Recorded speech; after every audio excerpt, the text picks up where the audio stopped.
Bree, welcome to the Scholarship GPS podcast. Thanks so much for taking time out of your day to chat with us. Before we get into some questions I have for you, why don't you introduce yourself?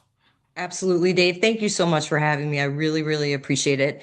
My name is Brie Jewler-Bentz, and I am an independent college consultant, and I work with a company called the School Counseling Group, which is based in right outside of Washington, D.C. But we work with families from all over the place, and we help them navigate different educational placements. So I head up our college team. There are five of us consultants. And I've been doing this for, God, almost 25 years now.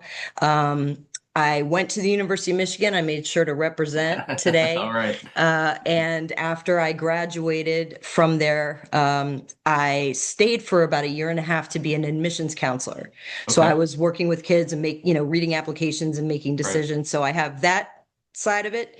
But then I've been doing sort of the other side, helping kids with their applications for just about 25 years, been with school counseling since 2009. Okay. And yeah, it's quite a ride to go on with families, as you know, through Oh this yeah. crazy journey. Yep, Yep. absolutely.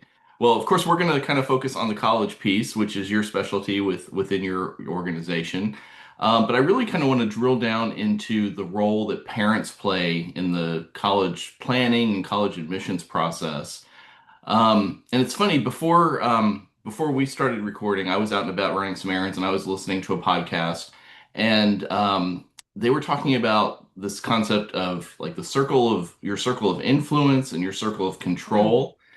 And I think that relates a lot to college admissions, right? I mean, we all wish that college was cheaper, but we don't have much control over that. And a lot of students and parents have dreams of, about college admissions, whether it's a specific college or major or whatnot. But some of these things we can control and some we can't. So, what are some of the things that are within the student or parent's control when it comes to college admissions? And then what are some of the things they can't control that maybe they want to mentally let go of? It is such a great question. It really is because, as you know, the college process can be so overwhelming and panic inducing. Hmm. There's so many moving parts. The stakes are high. Hmm. Uh, it's just a lot. It's a lot for students. It's a lot for parents. And so I find a great way to frame it going in is just to your point, what can you control in this process and what can't you control? And Hmm. to try to let the things go that you can't control. So one of the big things that you cannot control are what we call institutional needs. Hmm. And these are things that, and it varies by college and it varies by year. So different Hmm. institutions have shifting priorities each Hmm. application cycle. Right. There was an article that just came out. I don't know if you read it, Dave, about Duke, and they were kind of assessing their application cycle the last 2 years, and they were really transparent with folks about what their institutional needs were. And Okay. just so as an example, past couple years, they were looking for more transfer admits. They were Hmm. looking to Okay. admit more students who wanted to major in like climate sustainability studies, arts and humanities majors. So these are things that come down from the top of Duke University Uh-huh. Right. to admissions, where it's like we need to admit more of a certain type of student. In any given year, University of Michigan might need more in-state students. Hmm. Davidson might need more first generation students. So these are things that parents and students have zero control over. There is nothing they can do about it. Hmm. And so it's great to just know that a big chunk of the admissions process has nothing to do with you, really. Yeah. I Yep. mean, so it's so important to just let that go and focus on the things that you can control. So in terms of students, what they can control are the following variables, and I'll just kind of mention them. I'm not going to get into them unless you Okay. want me to, but Yeah. certainly grades, how Hmm. well you do in your classes, Hmm. the classes that you choose to take and how rigorous they are is Hmm. important. So it's really the marriage of those two things, the rigor of your schedule and how well you do in those classes.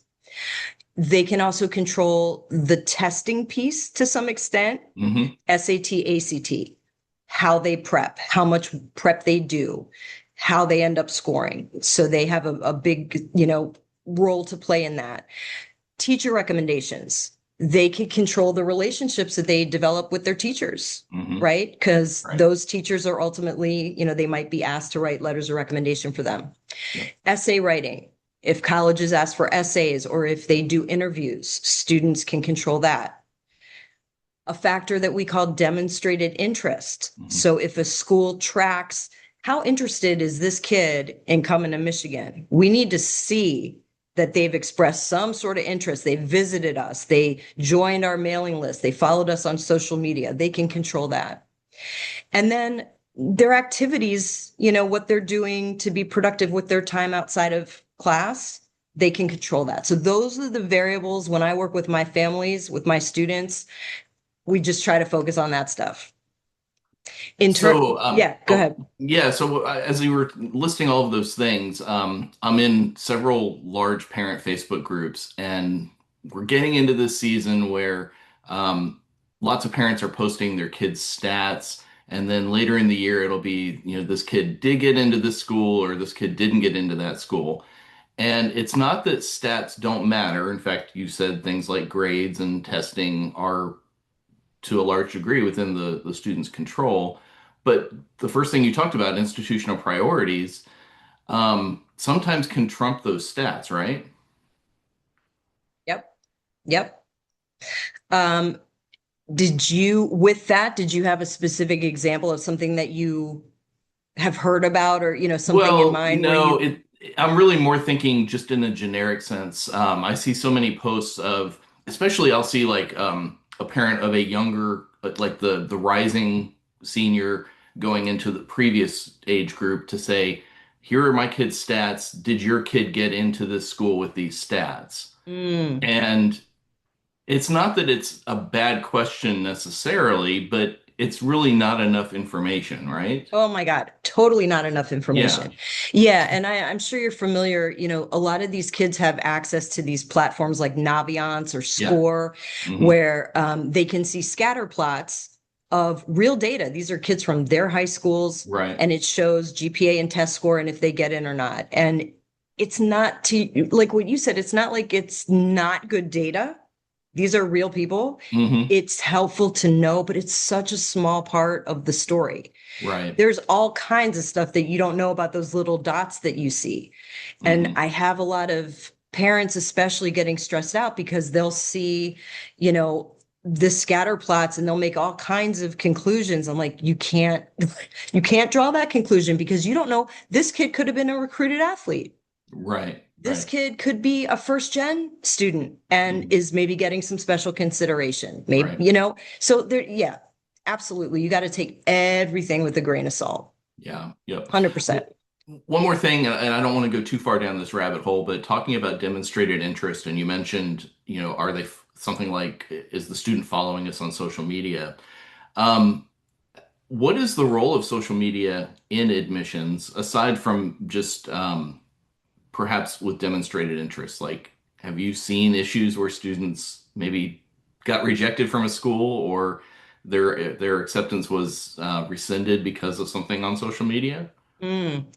Well, I will say this. Every year I send a specially designed email blast to my students telling them, please don't do anything stupid to jeopardize your chance of admission. I want you Yeah. to look at your social media. I want you to make sure stuff's private, everything's appropriate. If you've got something on there that's offensive, inappropriate, whatever, it could be looked at. Hmm. Is it going to be looked at? I don't know. These poor admissions counselors have a bazillion students, Sure. and I can't imagine they have time to go through everybody's social media. Yeah. But I'm sure it's happened. I certainly know I have looked at my students' social media and I have found things that Mm-hmm. are inappropriate. And I will reach out and say, you need to make sure that this is not viewable. Yeah. Yep. Certainly anything that they're going to share, because sometimes students can share a website or they Hmm. can share, they can give a link to something that they want colleges to see. And colleges maybe have even asked for.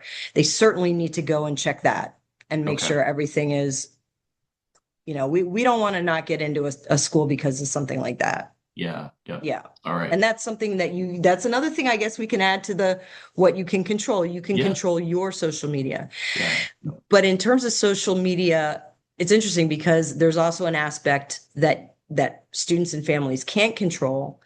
There is no way to shield these young people from social media these days. You can try Mhm. to limit, but you can't shield them. And they're getting so many messages from all over the place. Yeah. And, you know, it's kind of sad. Like I get excited if a kid of mine applies early decision somewhere and they get into Vanderbilt and Hmm. they want to wear their Vanderbilt sweatshirt and post it everywhere. And they should be proud of that. But then another Sure. kid who either, maybe they got rejected or they haven't heard from anywhere yet and they're seeing this and they're feeling really deflated and down on themselves. It's just, we got to try really hard to put some blinders on and focus on ourselves in the Hmm. process and try Yeah. not to compare with other people. It's a losing battle and it doesn't go well. Yep. Social media is definitely it's a tough thing that thank God I didn't have to deal with Oh, yeah. Yep. when I was applying. I wish I didn't need to do it, as an adult. And I can't imagine the pressures and the stress that it's causing our kids. But like you It's a said, lot. it's It there, is a and lot. yeah, it's no putting that genie back in the bottle. So Nope. yeah. Did you want me to get back? Because I know in terms of the can and can't control, we talked about what students can control, the Yeah. Yep. variables. Hmm. Do you want me to get back to what the parents can Yes, yeah, control? I do want to circle back and kind of keep the conversation talking to more what the parents can be doing. Yeah, because parents are in it with their kids for sure. I mean, look, yes, the students are applying to college, but I recognize, I mean, I have been through this myself with my own daughter. Hmm. And again, 25 years in this business, I feel like I go through it with all my kids every year. The stakes are high. This is a big thing to go Yeah, through. And we're dealing with young people who are amazingly wonderful, but their brains aren't fully formed. right. And they don't know. They've never been through this before. Hmm. So I think it's very understandable for parents to be very anxious and worried and to want to have some level of involvement. One of the things, though, that they really need to be focused on is how do I want to show up for my kid during this process? Hmm. That is what you can control. You can control what you say and what you don't say. You can control what you do and what you don't do. You can control, hopefully, your own emotional regulation. And Yep. that really sets the tone for your kid's stress level. If you are stressed, they're going to be so much more stressed. Yeah. Yep. And so I would encourage parents, and I actually have a worksheet that I can post in the chat if you want. I don't, however you want me to get Yeah, it I'll to put a you or link in to the show people. notes. That would be great. I just created my own, but parents can certainly create their own. It talks about the role that they're going to play at each stage of the process, Okay. and it's a dialogue to have with your kids. Okay. How do you want me to show up for you? I want to be here for you, and I'm not Hmm. going to step out of this process, but I can step back and I want to be here to support you. And then you got to like ask questions and treat your kid as a collaborator. Like how can I show up? And so this is like kind of a checklist Okay. to have a conversation with your kid about how I can best support you at each stage, which can be really helpful. We want your kid to feel safe coming to you. We don't want them feeling like they have to manage your emotions on top of their emotions. Hmm. Yeah. Yep. So yeah, Yep. that's the That's thing to fit. focus on as parents, in my opinion. And we can talk specifically in terms of what to say and what to do and what not to say and what not to do. If you want me to get into those, in greater depth, I can. Yeah. How about maybe just a quick high level, and how much depth does this worksheet go into with that? Um, I mean, it's got some really specific things, like when it comes to developing your college list. Do you want me to make suggestions? Do you want me to plan itineraries? Do you want me to handle, like logistics and reach out and Hmm. schedule tours? Like it gets really specific on each Okay. sort of thing. Okay. But I think just in general, what I would say to parents is try really hard to manage your own anxiety. If you're feeling anxious, you need to try to not put that on your kid. Easier Yeah. said than done. I totally know. But things like constantly asking, have you heard? Have you heard? Checking portals all the time and treating their timeline as your own countdown. Mm, It's just a lot. Um, Over identifying with outcomes. So, like treating an acceptance or a rejection as a reflection of your own parenting okay. is Yeah. tricky. You know what I Yep. mean? And Yeah. to me, the rule of thumb is like, you don't want to react more than your kid reacts, either positively or negatively. Okay. All right. If your kid gets a score back on an ACT and they're really unhappy, you don't want to act devastated. Sure. Yeah. And in the same way, if they get a great score, like you can be super proud of them and say, great job, but you don't want to be over the moon telling everybody and posting it because it makes them feel like maybe, that's why you're proud of them because Yeah. they produced a score and they have to keep that up. And if they don't do it, they're going to let you down. There's a lot Yep. of nuance in here. Yeah. Yeah. Um, Taking over tasks that your kids should be doing. I see this all the time, Dave. Parents are very well intentioned, Yeah. Yep. but they often really are over involved and they just micromanage. Is that what you're referring to? I've heard you use the phrase being enmeshed or enmeshment. Is that what you're referring to?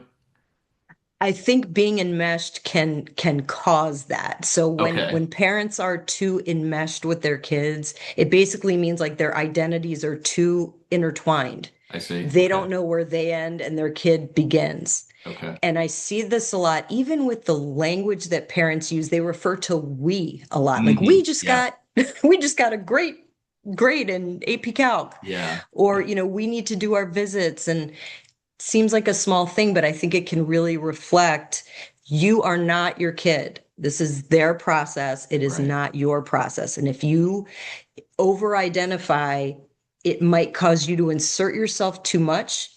It Hmm. might cause them to feel like, whatever happens in the process is going to either make you overjoyed happy or just destroy you. That's too much pressure for them. They don't Yeah. need to, manage your emotions. Yeah. So Yep. yeah, enmeshment's not a great thing. Okay. Um, well, there are so many pieces to the college admissions process. We probably don't have time to go into detail on all of this, but at maybe a high level or a surface level, what are some of the things that parents maybe not even take the lead on, but kind of what are some things parents can be doing? So I think one of the most important things is to have when you're going to embark on the college process, um, to have a very frank, candid conversation about whose decision is this. I ask Okay. my families whenever they hire me, that's the first thing I ask. Whose decision is this?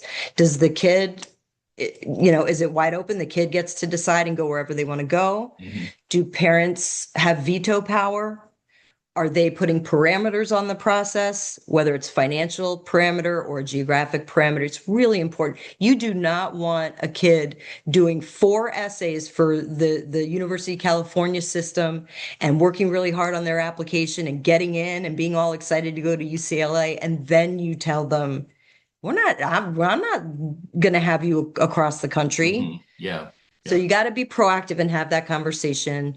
Um, you want to try to let your kids set the pace in terms of campus visits and talking about college. The minute they get into high school, that can be a tough transition for kids. And Sure. yes, you have to start thinking about college because your Mm. coursework counts, your Yeah. extracurriculars count, but you don't want to be on them, right from the get-go to Yeah. freak them out about everything, right? Right. So Right. you got just like gentle pushing on the early stages. Yeah. Yep.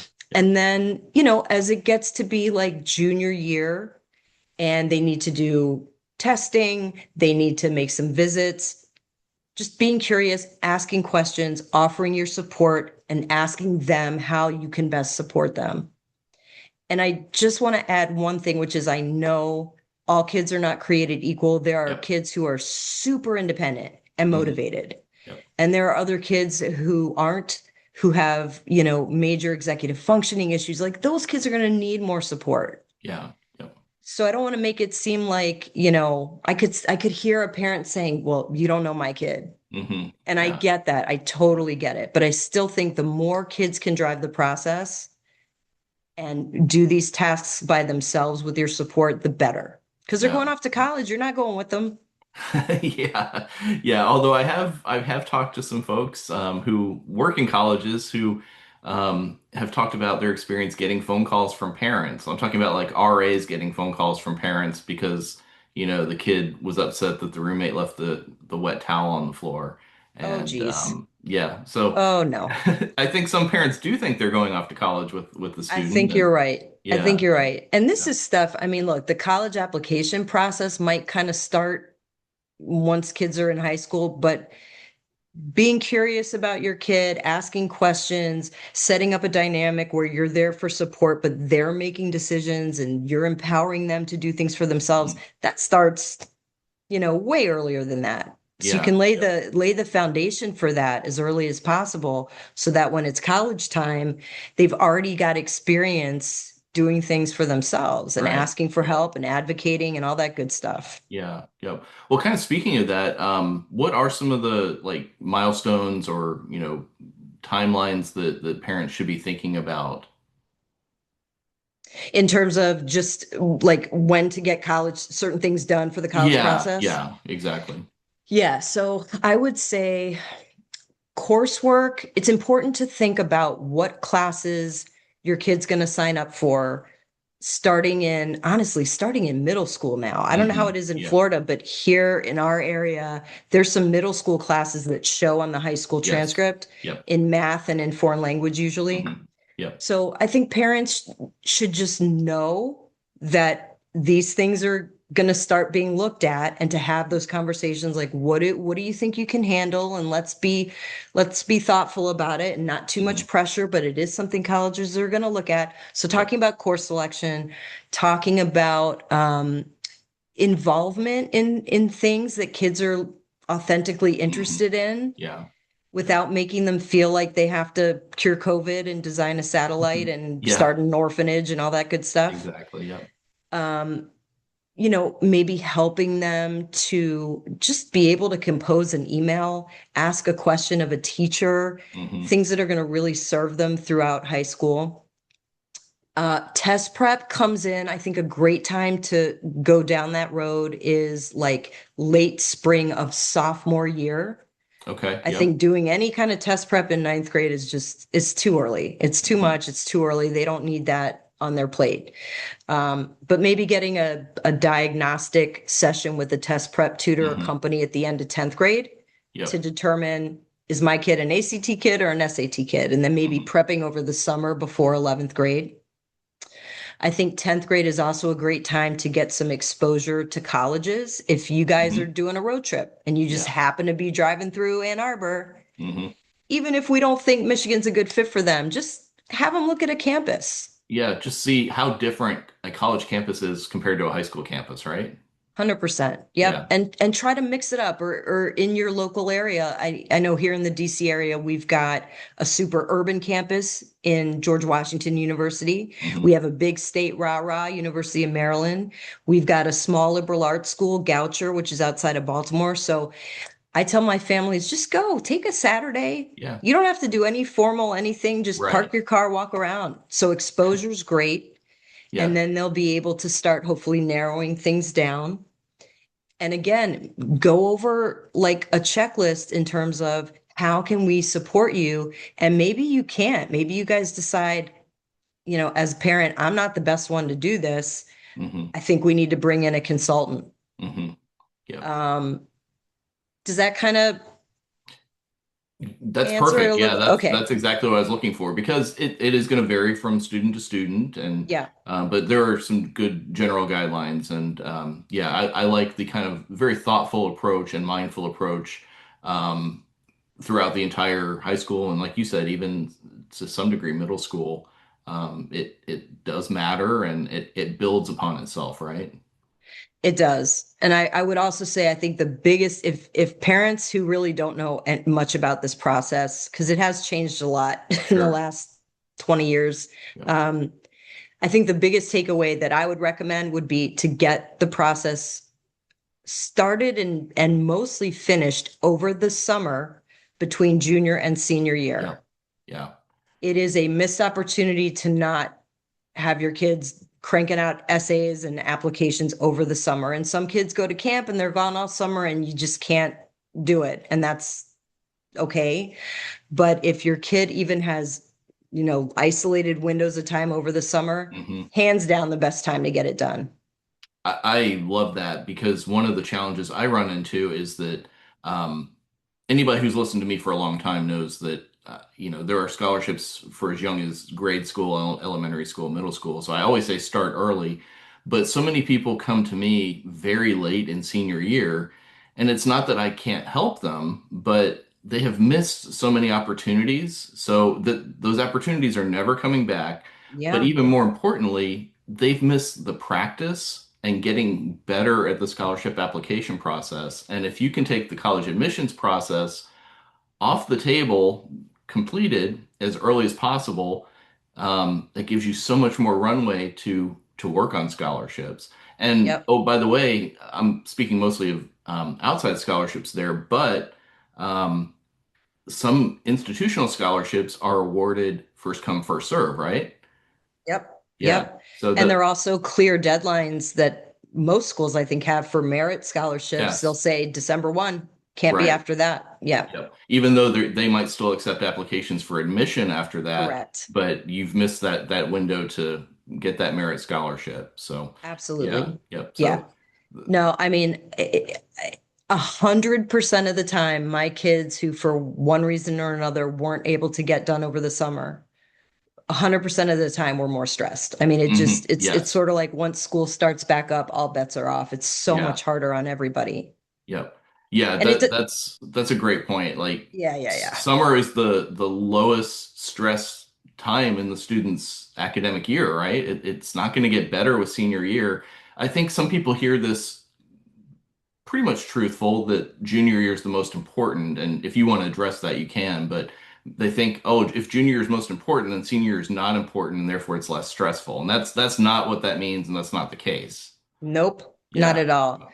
Yeah, I mean, it's kind of it's all important.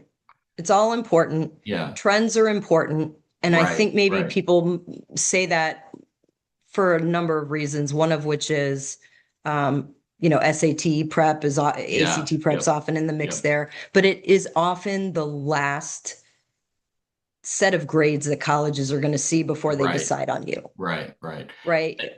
And so, yes, those admissions decisions are being made on freshman, sophomore, junior grades, but just right, literally right before we started our conversation, I saw a post from somebody in a Facebook group whose student was admitted to a college, and then they submitted their senior year grades, and that offer was rescinded. So senior year grades matter, right? Yes, 100%. So, there are different ways to apply to universities. They Mhm. have early deadlines, early decision, early action. Those tend to be October 15, November 1-ish. And then you've got later deadlines for regular. Um, if you're applying for those early deadlines, you're turning everything in before you have any senior grades to speak of. Right. You are Mhm. telling colleges what you're planning to take. Mhm. And there are some schools that want quarter grades, Mhm. and then there's some schools, if you get deferred, they're going to want to see either first trimester or first semester grades from senior year. Yeah. Um, so in 25 years, I've had two kids get their admissions offer rescinded, Okay. and they tanked. One of them just got really bad senioritis, figured Mhm. I'm in, and just blew off everything. Yeah. So, in addition to me sending out an email blast telling my kids, don't do anything stupid on social Mhm. media, you got to Yeah. clean up your stuff. I Yeah. always tell them, you've gotten in. This is great. This is exciting. Finish your senior year strong. Do Yep. not get senioritis. Do not let it go, because that final transcript is going to be sent in. hmm And if you are not keeping up with what they admitted, they can absolutely revisit you Yep. and take Yeah. your admissions back. So we don't want to let that happen. Yep. Absolutely. But I don't want to stress anybody. I mean, it's not like if you go from A's to B's, they're going to do that. It does need to be Right. Right. something Yes. pretty Yeah. extreme. Yep. Yeah. This person, they said that the student basically got all D's in the second semester of senior year, and Yep. that's a red Nope. flag. It's a huge red flag. Yeah. Yep. It's a huge red flag. And some students will tell me like they're in and they've done their first semester senior year and they've done really well. And then they want to drop a bunch of Mm, stuff. It's like, I don't yeah. want to take AP physics anymore. So I Right. want to drop it. And I say, listen, if you do that, you have to tell your colleges. Right. You can't not tell them. Yep. And that's putting your admission in jeopardy. Right. Yep. So yeah, you got to finish it strong, and it's to your benefit because you're going to be transitioning to college. Sure. You want to leave with momentum. You don't want to, slack off. It's not going to prepare you well. Yeah. Absolutely. Bree, this has been awesome. I want to give you a chance to talk about your business and what you all do, and then if there's any other resources that you wanted to point people to as well. So I'll just give the floor to you to close us out. No, I appreciate this so much. It really, I mean, I guess I just also want to say, because my background is actually in clinical psychology, Uh, and I did therapy in college counseling centers for a while before I did this. And I worry about young people. I worry about their parents. I want this process to feel manageable. And it's actually a kind of a cool process. It can be fun. hmm Kids can learn a lot about themselves. Yeah. Yeah. Um, I think the key is just being open and candid with each other as a family hmm and be proactive and just little steps, chip stuff away, get it done early. And it can actually be a really positive experience. So I don't want people to freak out. In the 25 years I've been doing this, I have never had a kid not get in to multiple hmm schools. It all Yeah. starts with a really appropriate school list, Yeah. Yep. which I help families build. Okay. Um, but it works out and kids land where they land. And if for some reason it doesn't, they thought Michigan was the right school for them and they go and found out it wasn't, they transfer. And every year I hmm work with a bunch of transfer students. Okay. So yeah, I mean, I work with all kinds of students coming out of public, private school, students with under a 2.0 GPA, students with a 4.8 GPA, hmm students coming out of boarding schools, therapeutic boarding schools. I've really seen it all. And our company, the School Counseling Group, we do college and graduate school. We Okay. help families who want to maybe do a gap year. And then we also help, the younger folks who are trying to find a placement for high school. We have my colleagues really are super knowledgeable about private schools Okay. and boarding schools. And then we have a whole sort of crisis team where we do therapeutic placements in Okay. therapeutic boarding schools, wilderness programs, things like that. Okay. And it's a phenomenal company. It really is. We're very small and we're very process driven. Okay. If you throw a rock, you're going to hit a college counselor in the head. There's so many of us, Uh-huh. but I think, and hopefully we're all, mostly competent and good at what we do. But I think School Counseling Group, we just really pride ourselves as being focused on kids' well-being, parents' well-being, family well-being, Mhm.